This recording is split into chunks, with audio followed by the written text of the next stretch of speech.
Yeah, I did that yesterday too. A little bit of this, a little bit of that. I love it when I can get out of this space. I love this space. I made it so that I love it. But when because I go from one job to the other, it's nice when I can get out. And it was nice yesterday too. Yeah, it was nice. It was nice yesterday. Yeah, I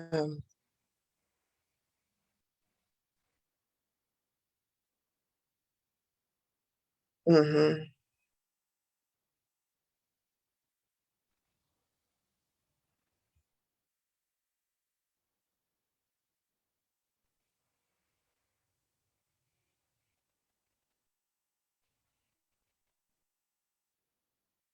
This is not working necessarily right for me. I don't know why. It says live. Yeah, but I'm not hearing um I should be hearing you on this screen and I'm hearing you on that screen, Oh, I think. Okay. Well, I'm hearing you now. you can Whatever. hear me. I know, right? So, good morning, good Good morning morning. to whoever watches this. I need to sit my butt up. Feel It's better. like I feel like, huh? I said you feel better when you sit up. Uh, not well, you know what? Since I took that ibuprofen, I feel a little better anyway. And Okay. I'm just wondering if I should go in there and sit at my desk for a little while now that I have um gotten through that part. Because girl, at one point I just laid down on the floor. I just laid Um, down on the floor and that's when I started mhm. yeah, throwing up and yeah, and so I went and got my I warm see you all nice and robe toasty and over there. yeah, because these chills ain't no joke. But I think this ibuprofen is working. So why don't I'm gonna switch and go in here to my office. And can you do a prayer or something while I move? Yes, I will. Okay. All right, let's see. Yeah. Let's see. Let's Good see. Who do morning. I I just want to say thank you. Just coming before, presenting all of our big giant hearts before all that is, and just saying thank you for this day. Thank you for this amazing opportunity to breathe in and out. Thank you for the opportunity to see with our eyes and those who are able to walk. Thank you for our limbs to be able to walk. And then thank you for just being able just to have movement in itself. Thank you for this glorious time together. I want to just give so I extend so much appreciation for anybody and everybody who is on this awakening journey. Um, Thank you. Thank you for the energy and the desire to have a space like this because that's the only reason that it is created is because someone asked for this. And whoever we are, you are. Thank you for this opportunity to share this moment with you. And I look forward to how this conversation is going to go. I'm always surprised and delighted. And so let's get going. And so it is. And so it is. Okay. So, You made it. yeah. In full disclosure, you guys, I had my second COVID shot yesterday morning, and and so I was yesterday. I was feeling good. I was doing exactly what they told me, plenty of fluids, and I was still moving my arm and everything was good up until a certain point. I went to bed feeling pretty good. I had soreness in my arm, but probably about 3:30 in the morning, I just started getting chills, and I have some chills right now.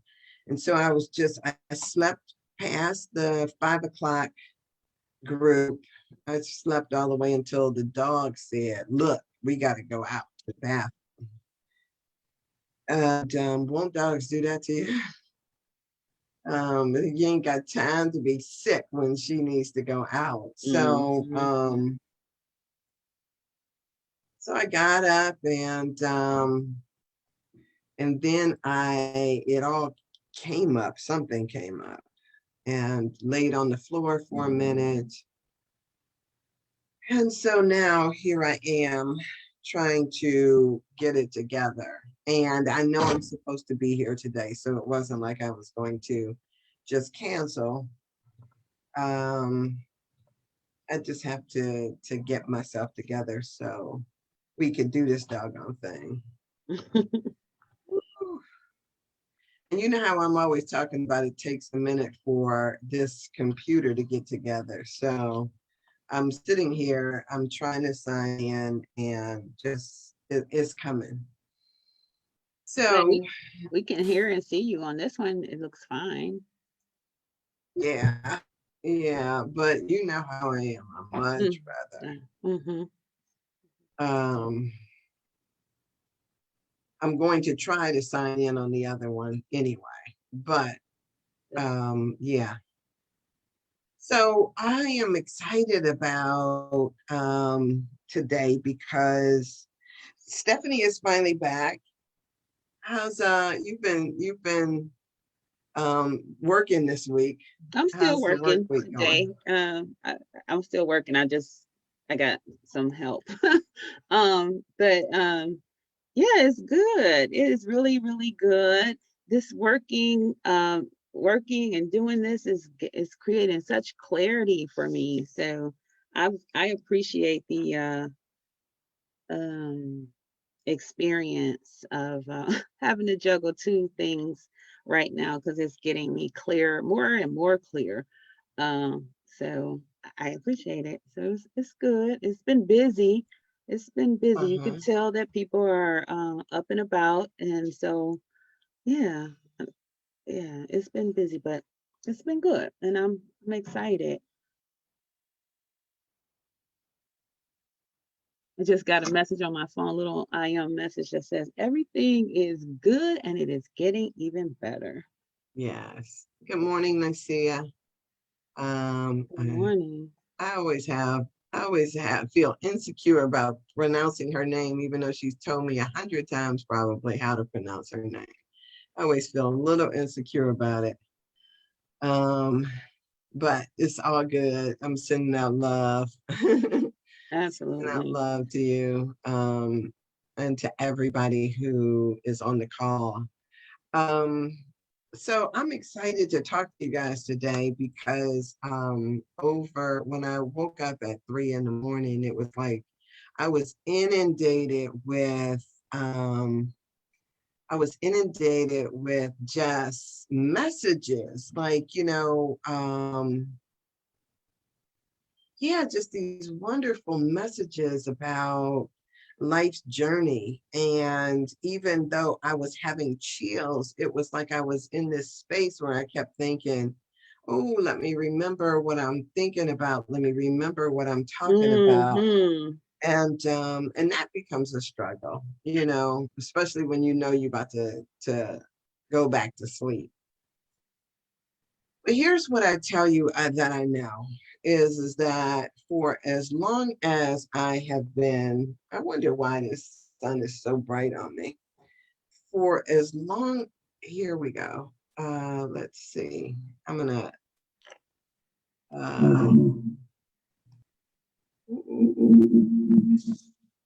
I'm sorry.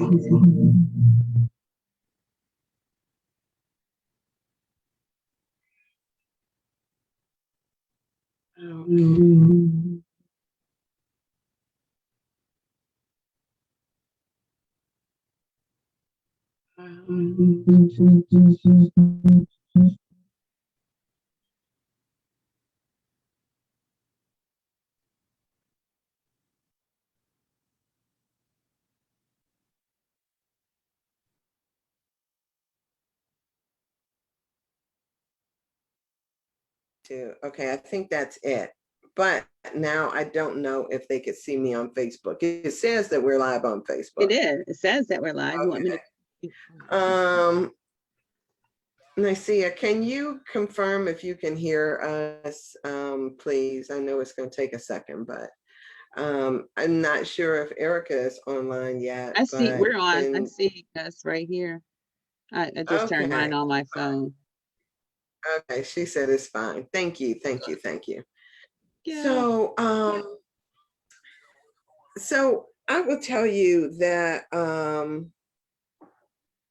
so yeah, I started having chills about 3:30, and I chose not to get up at my 5 a.m., although I was like, oh, if I work out, I'll probably feel better.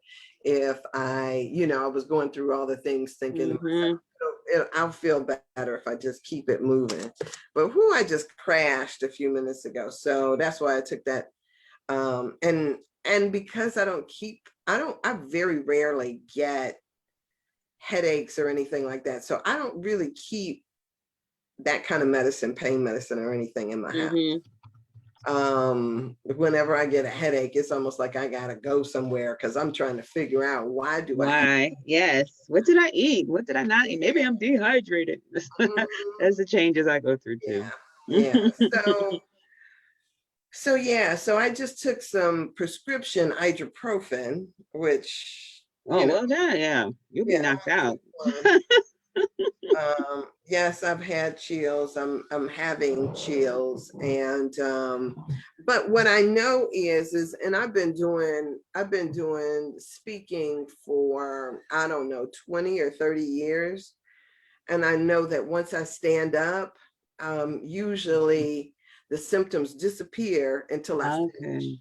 Okay. So that's why I was Awesome. still trying to Okay. press. Yeah, I was still trying to press to get here, because I know that's how spirit works on me. It'll just subside, and then I'll probably crash when I get off of here. So I thank you for being here. Thank you for your wonderful prayer, Stephanie. What a blessing, what a blessing. So let me tell y'all what came up for me, because at 3 o'clock when I woke up, I'd been drinking plenty of water. So I tried to get out of bed just to go to the bathroom, right? And when I got out of bed, my whole body was aching. It was just aching all over. And I was like thinking, oh my gosh, I know this feeling. um, and here's the funny thing. I was thinking to myself, I should have asked them, was this shot gluten-free or not? What you think they would have said? Yeah. Uh, yeah, you say I might have a bit too much light, and I don't even have any lights on in here, Erica. I'm trying to scoot out of the window. Probably thinks it's the sun. That's the sun. Yeah. Yeah, it's the sun coming up. Yeah, I can see the sunrise on my face. Um, yeah, maybe I'll have to make some adjustments to this as we go forward into the summer, because I'm assuming that this light is not going to get any better. Maybe I'll get one of those um, shades Not or something. too much, because I love the sun. I do too. I do too.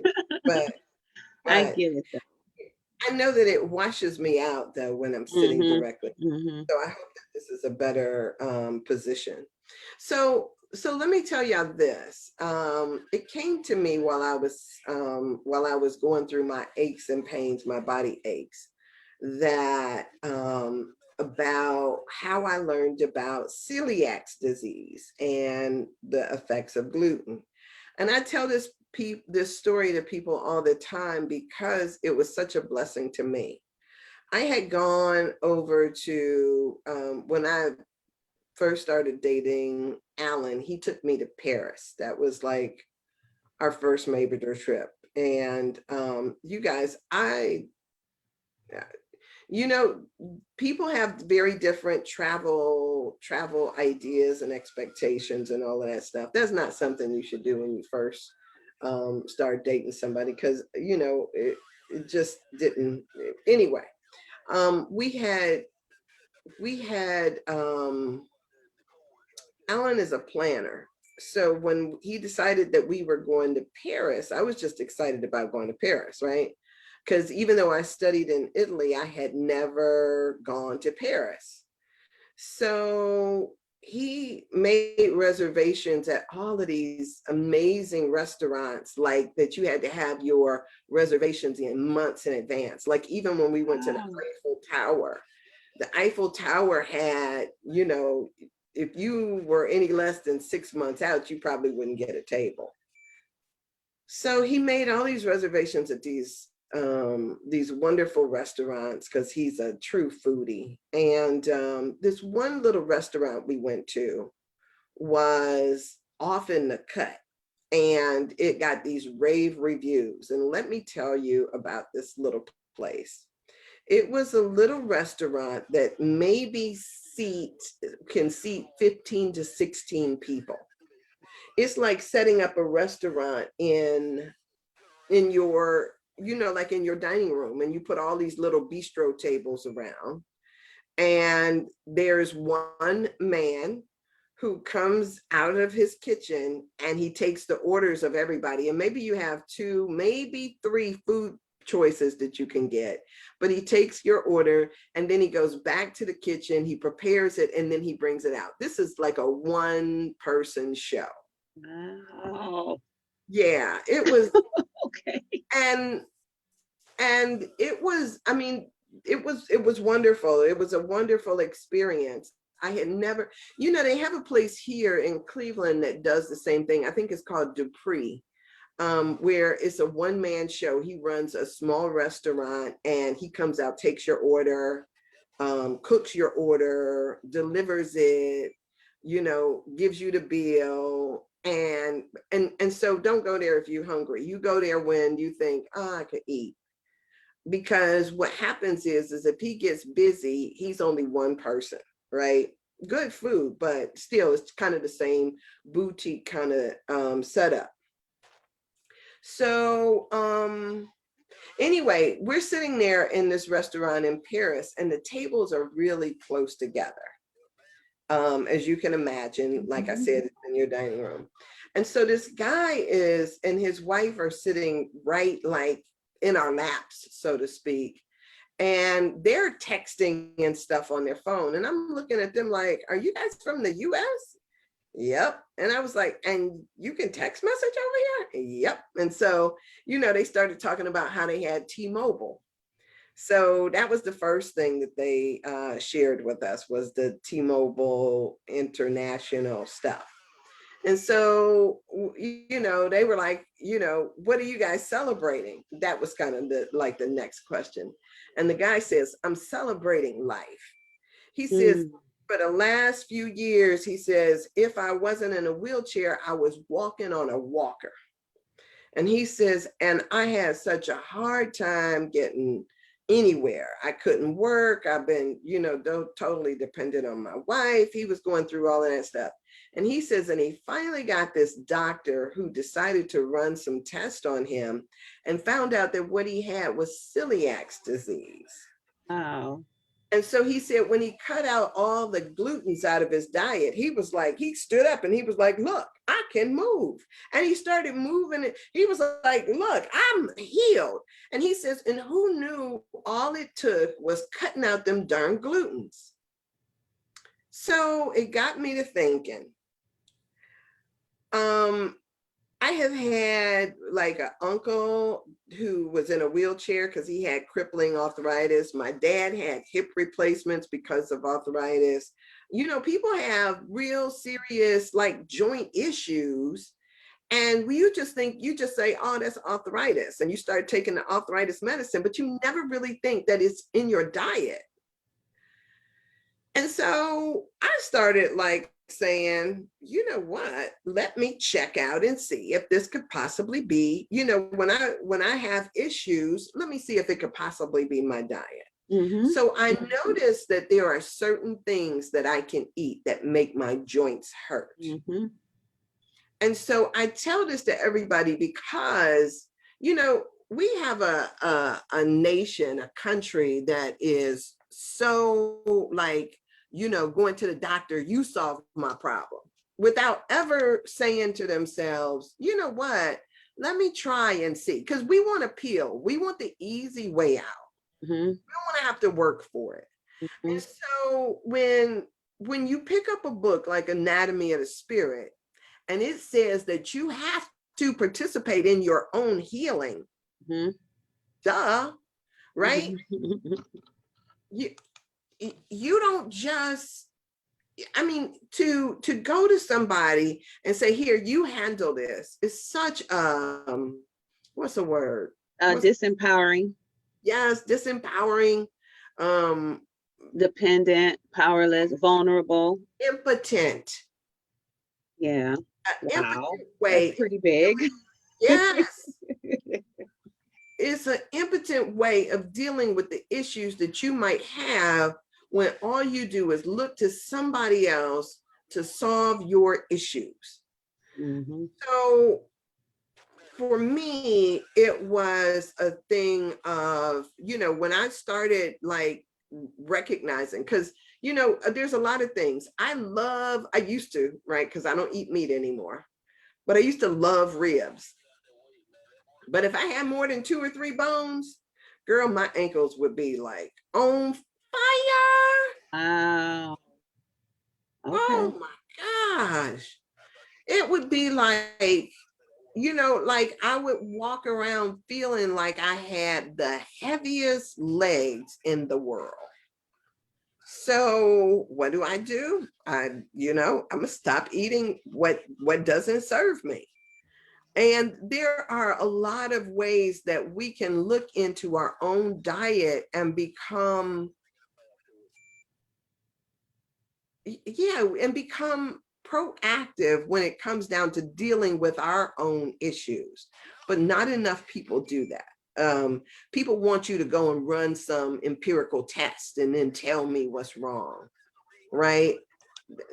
Just test it for yourself, right? I think that people have to have, I mean, I think what you're doing right now is giving permission for those who may need permission to say, yeah, I never even thought about the fact that I could heal myself, that I could uh, be the MD over my own life, because we all have to remember my favorite little line that doctors are practicing medicine, Yes. and they're practicing medicine. Is one of the beautiful things if you have a holistic therapist, and I'm going to say all therapists. I know the intention of a clinician is to help you understand that the answer is you. That's my Mhm. intention, is to help you come to the revelation that the answer is you. Yes, this happened. Nobody's ignoring that experience or tossing it away. I'm going to show you how that experience has impacted, say, the ribs have impacted the leg. I'm going to give you that information, but the answer is you. And we are Yeah. I'll be your cheerleader on the journey, but the answer is you. um and giving people permission to, as Carolyn emphasizes in here, the permission to take ownership of what belongs to them. Our soul and our spirit Yeah. belongs to us, and it wants to navigate this garage that we are in. Yep. So there is this book here. Hmm. It's called You Can Heal Your Life by Louise Hay. And it's a powerful book. It is. Um, so one of the things that I like to do is whenever I am feeling some kind of way is I like to open up the book. That's what I do And too. then I said I do that too. Yeah.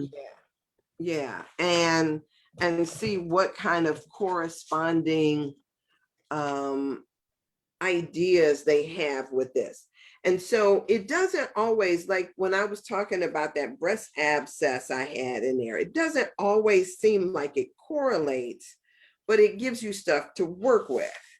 So in this book, they list these ailments like by this, and then they list over here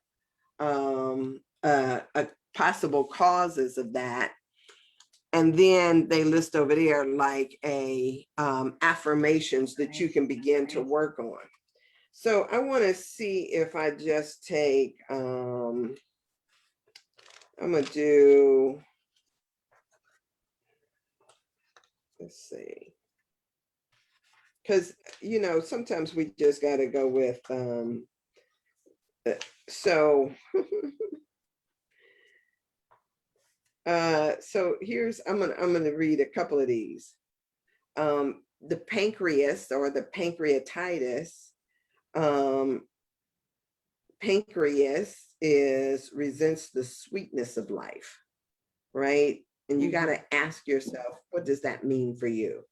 Or pancreatitis, rejection, anger, and frustration because life seems to have lost its sweetness. Yes.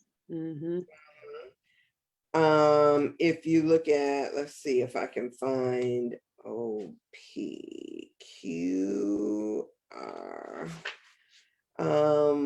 prostrate. Prostrate represents the masculine principle, right? And so it is dealing with, anything that might have damaged or caused you to confront your own masculinity. So and I so have, sometimes, go ahead. Go ahead. I have a theory about that because, statistics, men of color and prostate cancer and inflammation and things of that nature is the percentage is much higher than those of our white counterparts.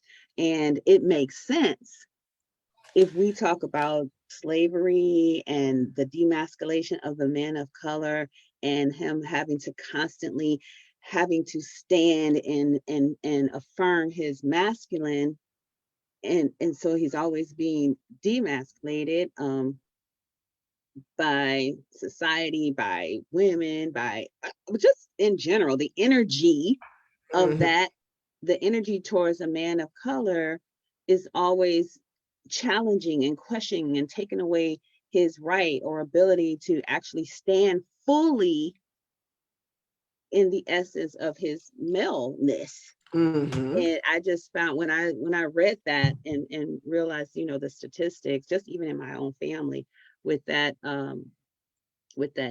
disease, dis-ease, it made so much sense to me. It's just like it's so real. When you read that experience, you read what the body associates it with and what it's associated with, and for your firsthand the experience, it's like so mind-blowing, but it's also so freeing because you get to have the power now.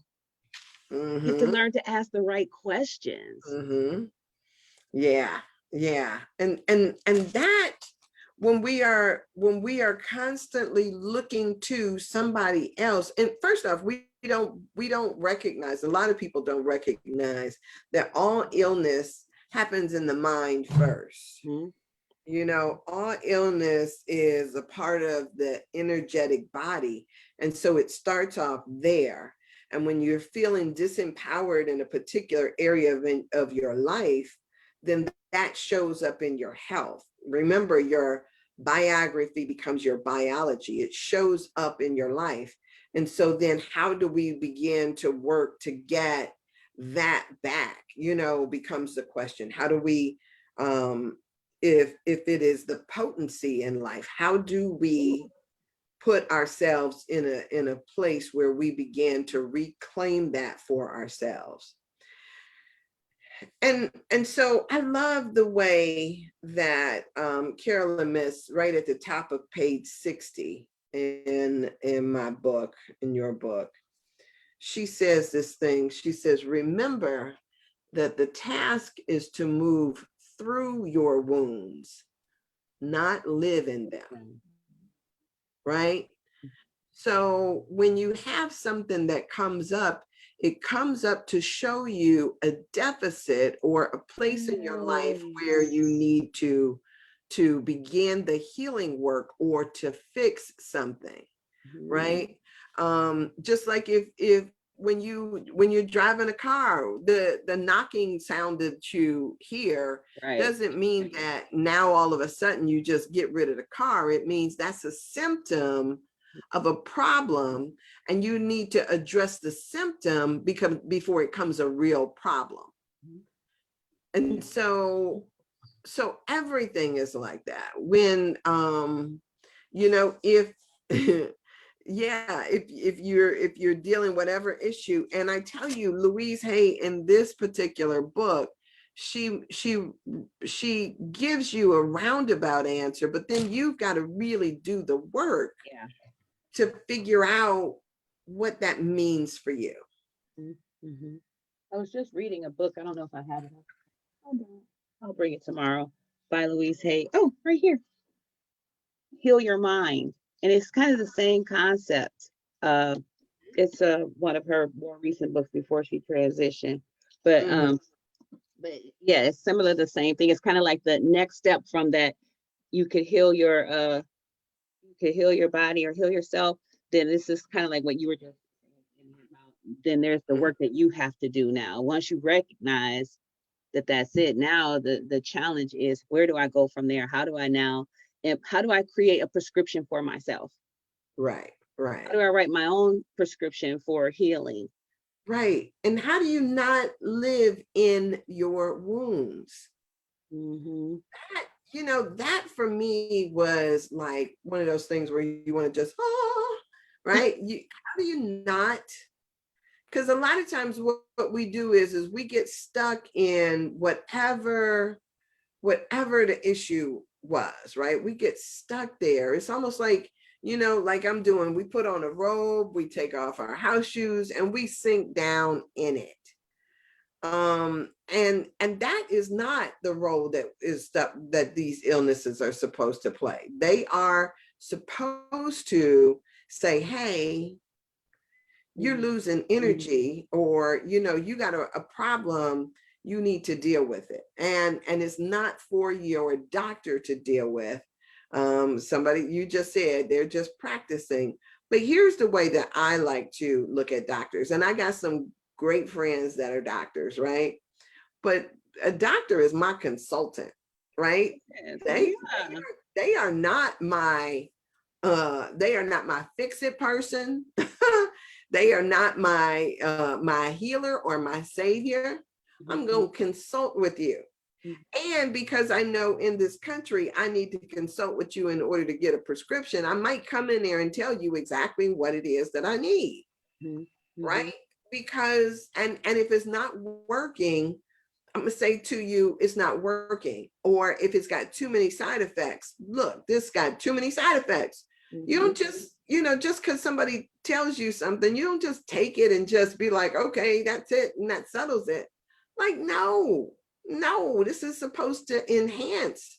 So you consult, and nowadays, since we have all of these sites that can give us whether it's or information or whatever, you can start to build your own comprehensive program to help you move through whatever challenge you are going through.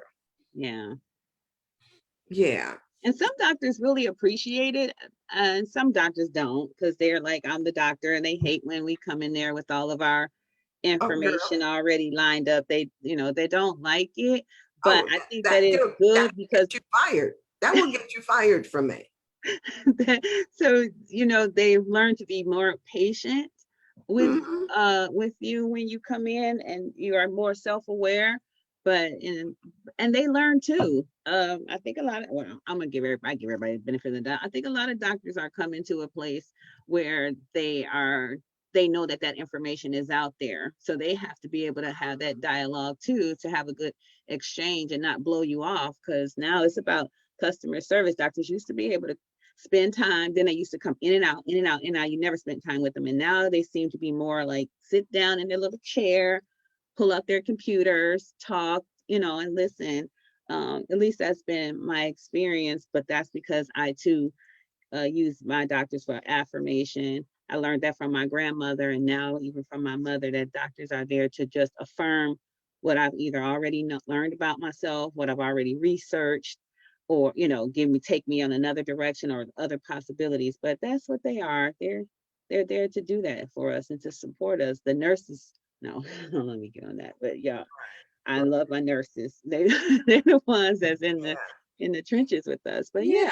And and I'm the same way, but at the same time, I know when they give you your HMO gives you a book of possible doctors, that means that I'm not Ooh. stuck with anyone. Mm-hmm. Right? I can Mm-hmm. flip the page on your butt. Mm-hmm. I'd be like, oh yeah, no, not that person. And I may have to drive a little further, but yeah, no, Yeah. no. I think that everybody is starting to come to understand that this journey we're on now, people are more aware of taking care of themselves. Yeah, I don't know. Be empowered. I think that we're still getting there. Yeah, okay. And depending upon what age group you are in or what you may have learned about something, um, you know, sometimes I do see people who get, yeah, especially if you walk in. When I was telling folks about that I was going for my second shot, I got friends who all start off telling you, well, so and so had such and such happen, and this person died, and and you're just sitting there thinking to yourself, delete, delete, delete, delete. No, no, no, no, no, not listening to you, right? Because there are some people that you just can't, when you are working on your stuff, you just can't deal with. Mm-hmm. So Sorry, the fire alarm is going off. you cooking? No, I'm right here with you. Oh, look, trust me, I have done that before. No, it's the people. No, I used to do that with my when I used to do the bacon. I'd be trying to start my bacon and go, yeah, but no, this people. It's my roommates. I'm their Okay. roommate actually. Yeah, it's probably my mother. It's so easy to well, I don't. Our fire alarms are super sensitive. Right, right. It is very easy to trigger them. So it's like when you cook, most times we have the luxury of having that little hallway door at the back door. So like a little Mm-hmm. foyer area. Mm-hmm. If you remember, it's better to just close that door. Okay. Cooking, but it'll go off in a heartbeat. So, and my family is here It's all today. good. I It's all, love Saturdays. it is all good, girl. That just brought up a story for me one time. And I don't even know that I want to go into that story, but I was I was watching Star Trek, and I'm a Trekkie, right? Trekkie to my heart. And there was this, they were starting a new season, new episode. And I think it was Captain Janeway or something like that. And they were going on an away mission. And so, brand new series. And so I'm in the living room watching it because that's where my TV was at the time. I didn't have one in my kitchen then.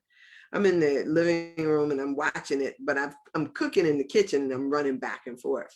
So Janeway had sent them on an away mission. And so they said, all right, keep your comms open. They hit their little comm badges and said, keep your comms open. So just in case anything happens. And so they hit their little comms and this loud beeping starts. And I was like sitting there thinking to myself, like, my God, that beeping is so loud. It's like drowning out the conversation. I hope they fix this like in other episodes, right? This is where my mind is going. I hope that, down the line, they really fix this because this is annoying. And so then it was after a while, here comes a commercial on and the beeping is still going. And I'm thinking, girl, I turned around and my house was full of smoke. I tell you, I was mesmerized by that doggone Star Trek, so much so that I didn't know I was about to burn down my house. So yeah, I get the fire thing. So were you able to eat at all the restaurants Alan had reservations for? Yeah, we do. We did the same thing when we went to New Orleans, and he would make all these reservations, and then we'd be squeezing in stuff, right? Because even though you full, you still trying to get in another restaurant someplace in the course of a day. So yeah, we usually made it to all of the little restaurants. Not all of them were lived up to the hype. We went to this one, and they were, talking about a lobster, and we could split this beautiful big old lobster.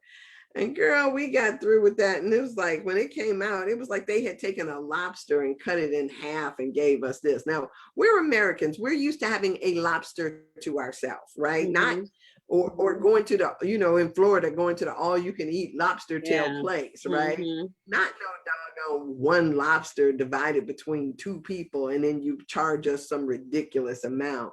So yeah, we were looking for something else to eat after that type of thing. But yeah, we would make it to all of the restaurants that he reserved. Yeah. So anyway, so the other thing that I thought to talk about, let me do this here. I'm going to read something out of this book, and then I want to not get away from this idea of responsibility, because I think that when it comes down to our requirements for healing, the requirements for healing say that that think of illness as a power disorder, almost like a technical malfunction, right? And so that means that, just like I was saying about a car, if you hear knocking, it's not for you to just go and run to the mechanic and say, hey, I hear knocking. It's also that there's something required of you through that. So she says that feeling victimized by whatever it is that you are dealing with, like if it's whatever it is, if it's some kind of cancer, or if it's me, like this shot, if you're feeling victimized, that only adds to your illness, right? We have to take on the posture. What did you come to teach me? What did you come to show me about myself, so that I can begin to heal this particular thing? Most times things come so that we can change the narrative. Our soul is helping us, ushering us into a space that we can change the narrative, and then healing starts, because energy shifts and changes. And so sometimes, in my humble opinion, is that the things show up so that we can change our narrative. Because when you change the narrative, then you change your vibration, and then it's just like, then the energy changes, and then the people change, and the circumstance change. So if you look at it as a partnership, if you will, okay, this thing is came to partner with me so that I can change my paradigm about this. I need to create a shift. And so it's there to help navigate that experience, to change it. The chills are gone. I'm sweating. Yeah, now I'm sweating. But I'm not getting rid of my robe. So it is this thing of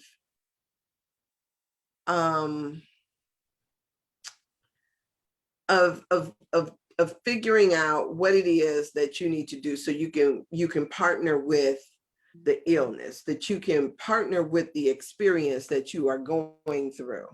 And so one of the things that, say for instance, for me, is like what you just described, is how do I make this work for me? How do I get the lesson and make it work for me?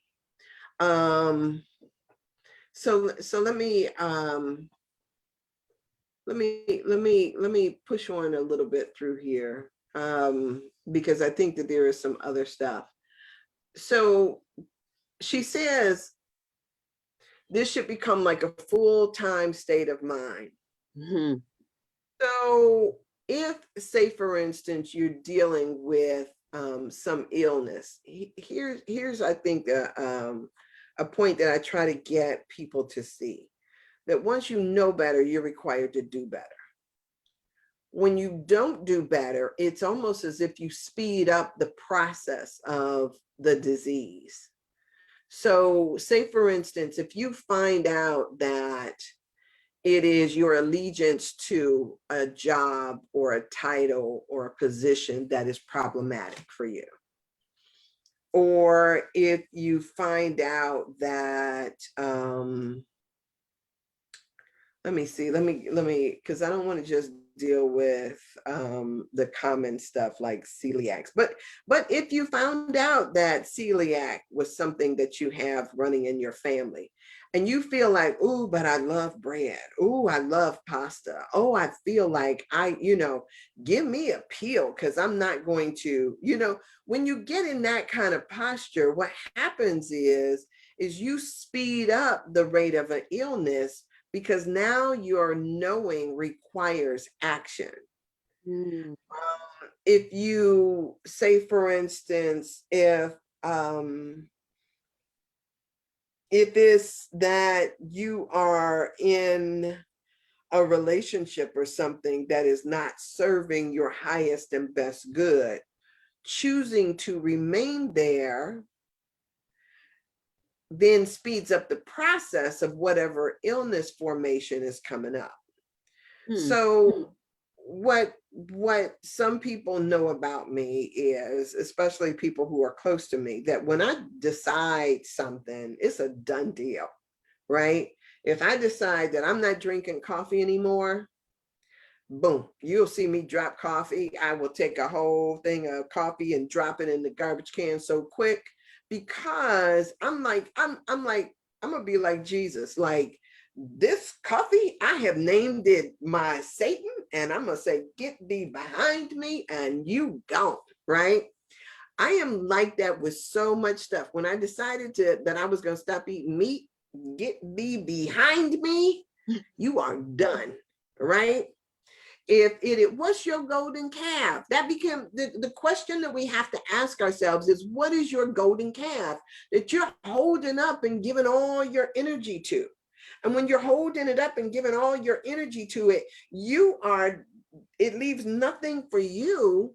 And so you're disempowering yourself. And so if you're giving all your energy to that something, right, whatever that may mean, if it's your car, if it's your title, if it's the money that you make, sometimes people would rather die than to quit a job that they know is depleting them, right? They would rather die.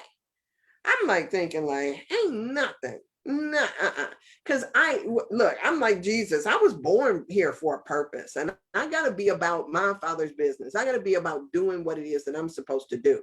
I don't have time to be caught up on dumb stuff. I don't got time for that.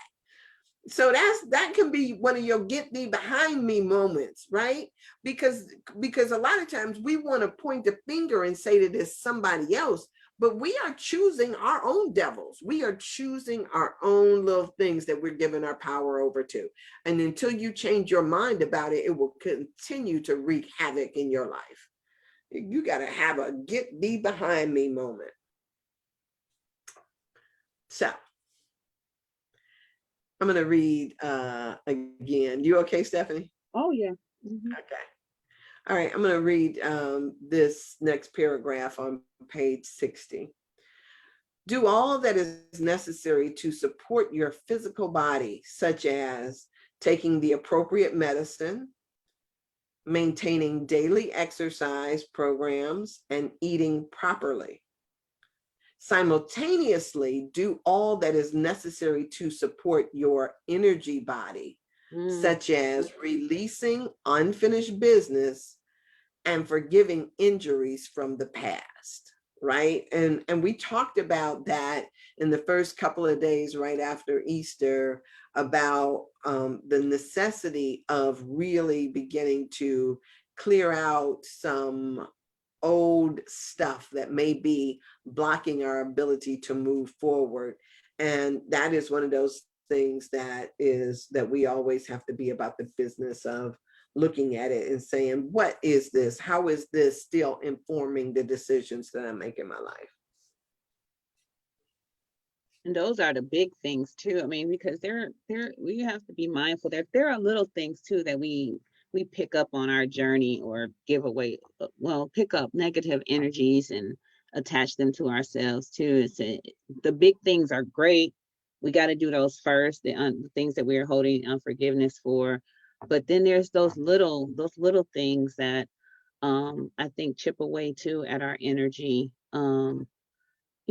Frustration sometimes, like somebody who's like, I don't want to stand in this line, it's too long, blah, blah, blah, blah, as if, like you have a choice. You can say, I don't want to stand in this line, go get in your vehicle, drive away, and try this a different day. Whole different energy as opposed to something done did something to me and I got to stay in this line and this is ridiculous and why don't they hire other people, and just even when me saying it, I can feel like, wah, rah, rah, rah. Yeah. Just being mindful of even how we spend a little bit of our energies too, and giving ourselves grace and forgiving ourselves, like, what, forgive me, let me stop, or just being checking ourselves with Right. with the small little things too. Right. So, and I just want to touch on one other thing before I get off of here today, because I think that this idea of you taking back your power by dealing with your issues is a really important thing. And so when I say this stuff about paying attention to how things affect you, whether it's people or situations, how does it affect you? Because everything has a cause. So what's the effect? So let me shift for a second, because I want to tell you guys about something that I learned about me a long time ago. I'll do one of Stephanie's numbers and say, in my humble opinion, or this is my experience. My experience. It's been my experience. When I was younger, um, you go into the doctor's office and the doctor's office has all these charts to tell you that if you're this height, you should be this weight, Mm-hmm. right? These arbitrary things. And so in our estimation, or in our minds, especially as we're young, there is this thing of, oh, I should be 115 pounds, or I should be such and such and such and such. And so what happens is if you're 130 pounds, right, and without doing anything, now all of a sudden you've got some arbitrary number that is put out there by American Health Association or somebody that tells you that you are not quite right like you are. Well, my experience with those kinds of things was such that when it tells you that you're not right, then what women tend to do is somehow feel inadequate and think that we somehow need to change. And so we start this crazy relationship, not only with our bodies, but with our weight. Mm-hmm. So what I found was, say for instance, I was, at 130 pounds. Then I decide, oh, I'm too big, I need to lose weight. So you lose some weight, you go on a diet, something that is artificial, something that causes you to starve on certain things, off of certain things. And so when you experience this thing like we do with our hair, that snapback moment, when you sort of let down your guard and stop being so diligent, what happens is the weight starts to creep back on. But now, where 130 pounds was easy and effortless for me to maintain, now all of a sudden my new plateau, my new threshold is now 140 pounds or 142 pounds, right?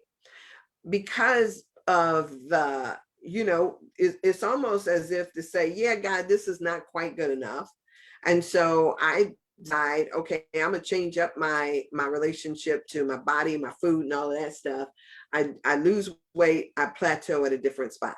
And then every time you do that, there is this different plateau that you reach. So the next time you at 142, you go on a diet, you come back and now you're 155. You go on a diet because you're 155 and now you come back and then you're 170, right? And then every time it's the threshold gets pushed up because of this thing that we do. Well, I will tell you guys that I noticed this very same thing when it came down to my legs. I got the message from off of TV that if you dare wear short shorts, ne'er for short shorts, right? And so I'm up there shaving my legs. So I go in there and I shave my legs. Now, at first, I'm shaving my legs and I couldn't even see any hair. I'm a teenager. I couldn't see any hair. But when it grows back, what I notice is now I can see hair. And every time I was shaving it, it seemed like more grew back. So I just was like, okay, I'm not shaving anymore, right? Because and so it got to a certain point where that worked for me because I recognized that there was a plateau.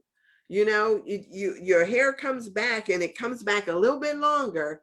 But so now I got to stop the hemorrhaging. I got to stop the bleeding, which means that I got to stop all of that shaving. So I haven't shaved my legs since, right? Because the shaving is what caused the hair to grow out even more. And so once you get on that thing, we've got this love-hate relationship going on with our bodies.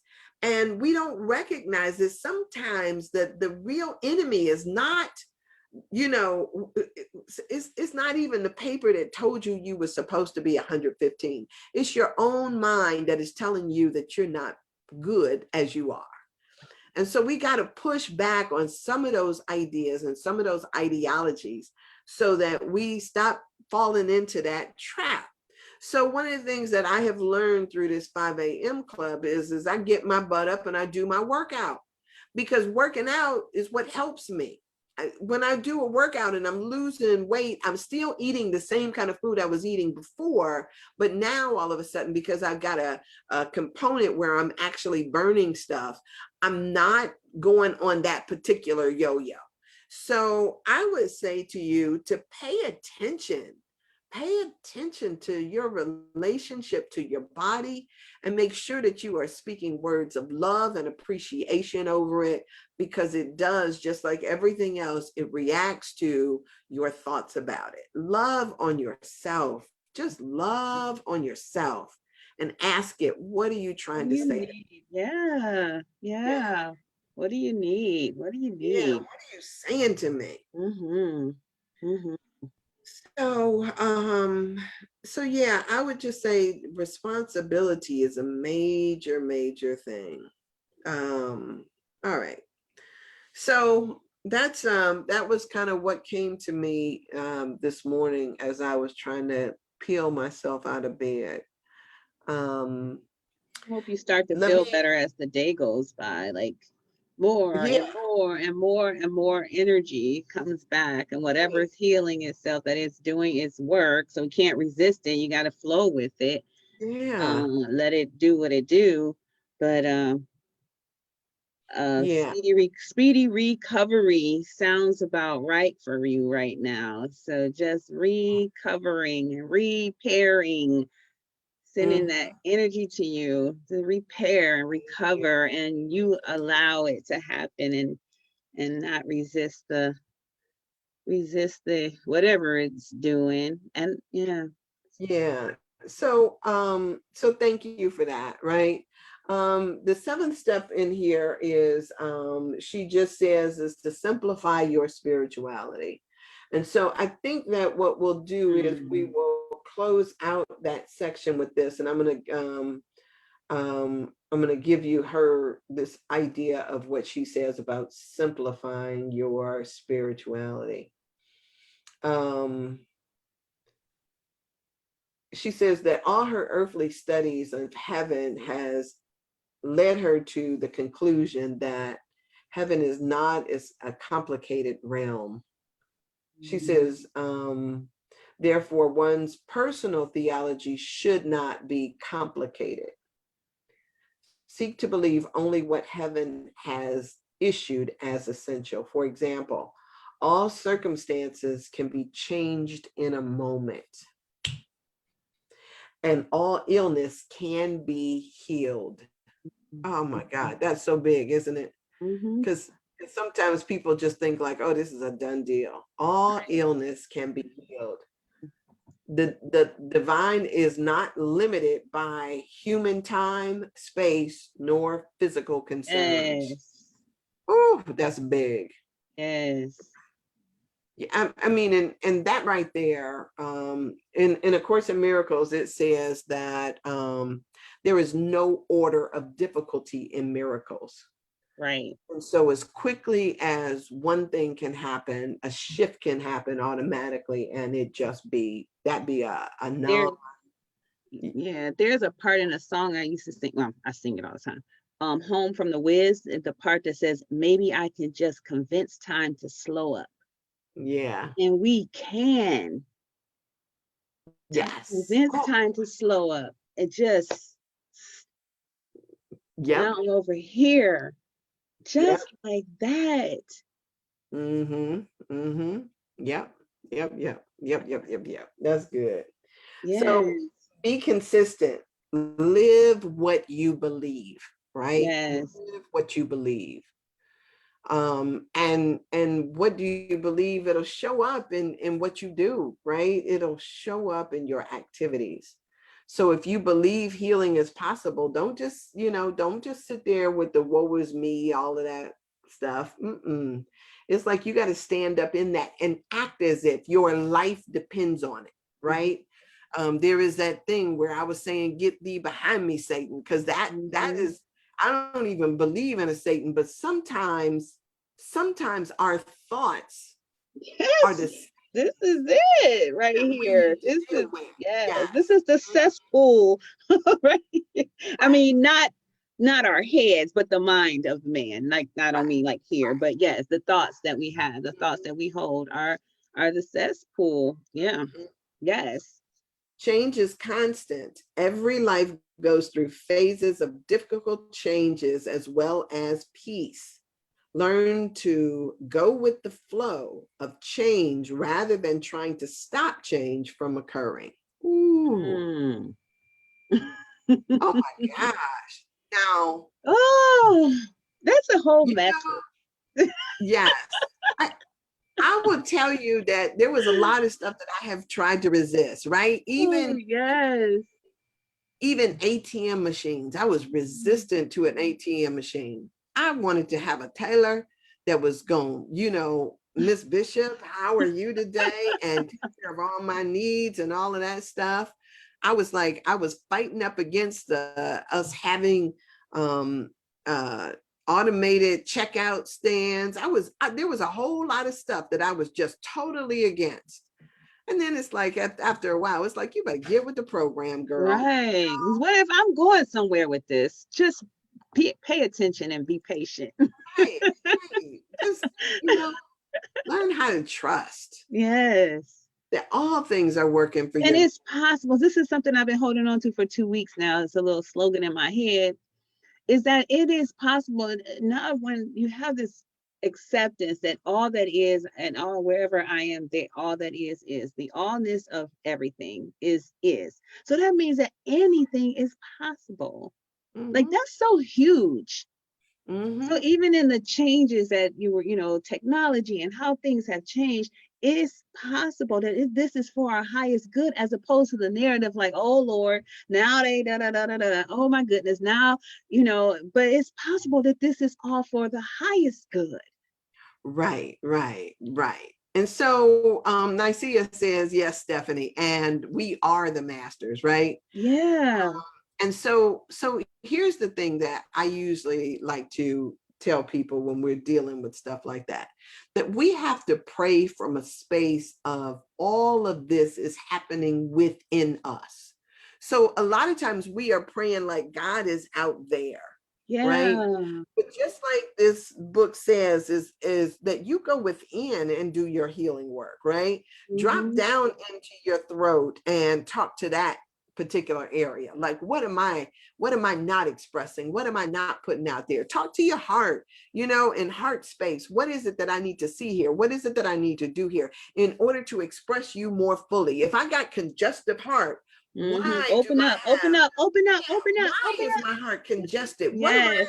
What am I trying So, to mm-hmm. keep out of my experience, right? And so you got to talk to it and then Mm-hmm. start to do the work, because you don't have to be right, right? You don't have to stay in the space of I'm right, so I'm gonna hang on to this with all my might. Oh You my can God. It's so let go. exhausting Yes, yes, and blinding. yes. And it tells an untruth. That is Satan. Yes. That holding on is so, that resistance. Oh, Yes. So Erica put in out of that, I forget what the Invictus poem, I am the master of my fate, the captain of my yes. soul.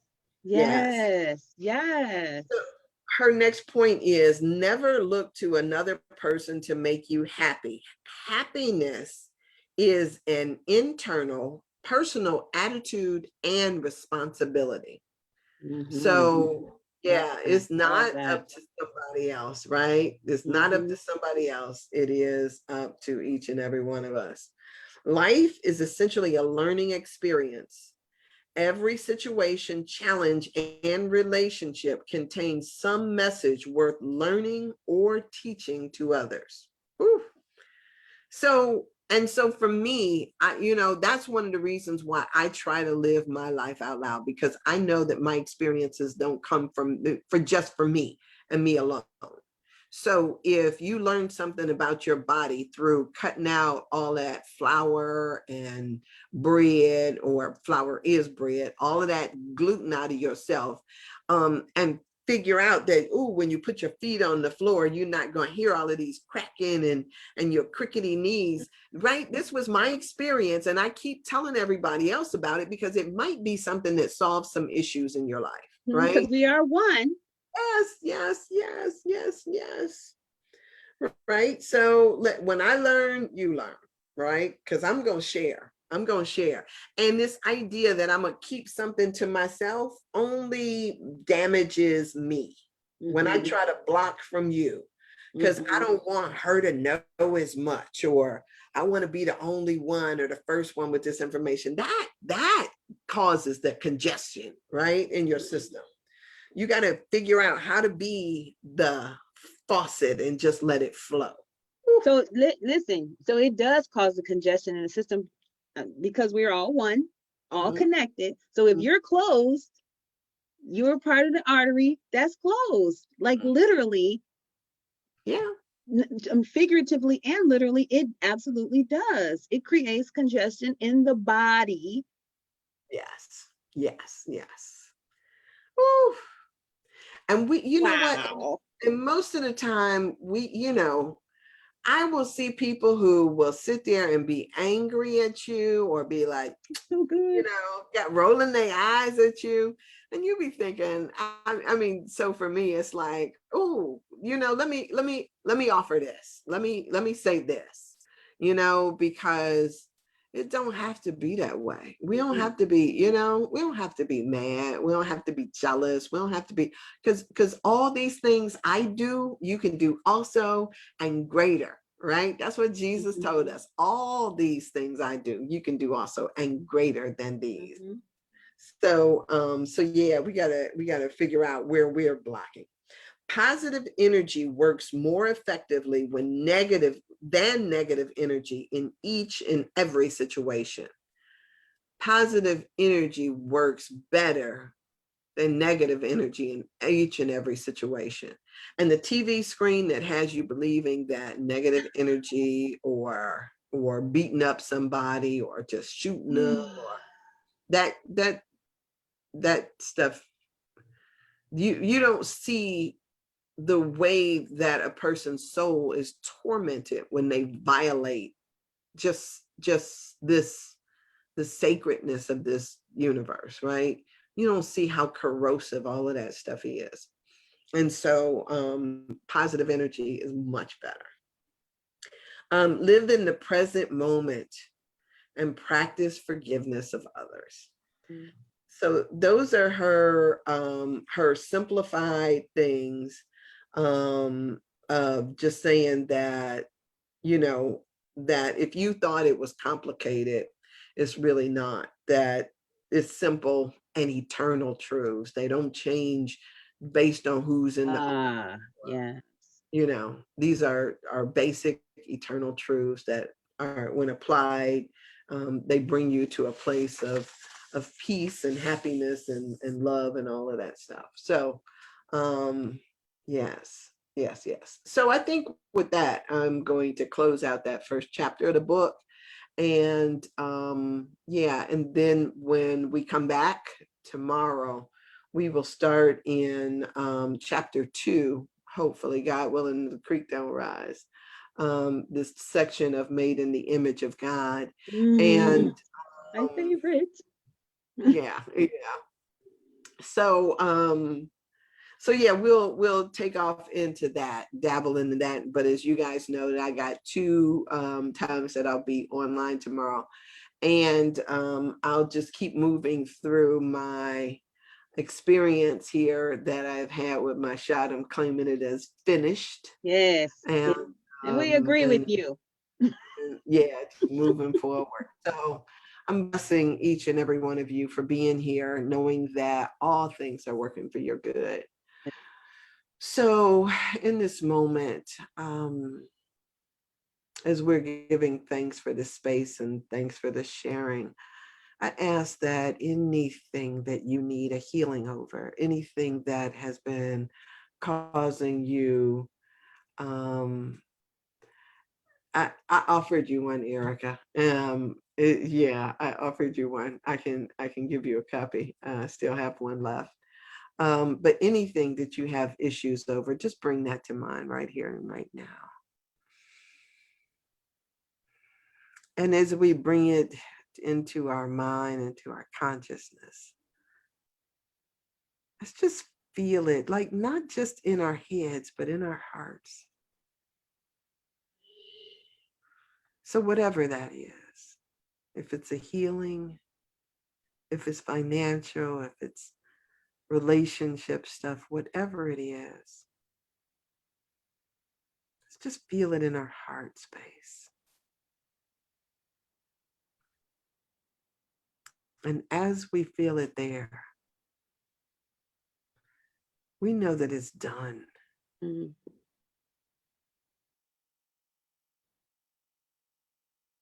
We're claiming it as done, as complete in this moment.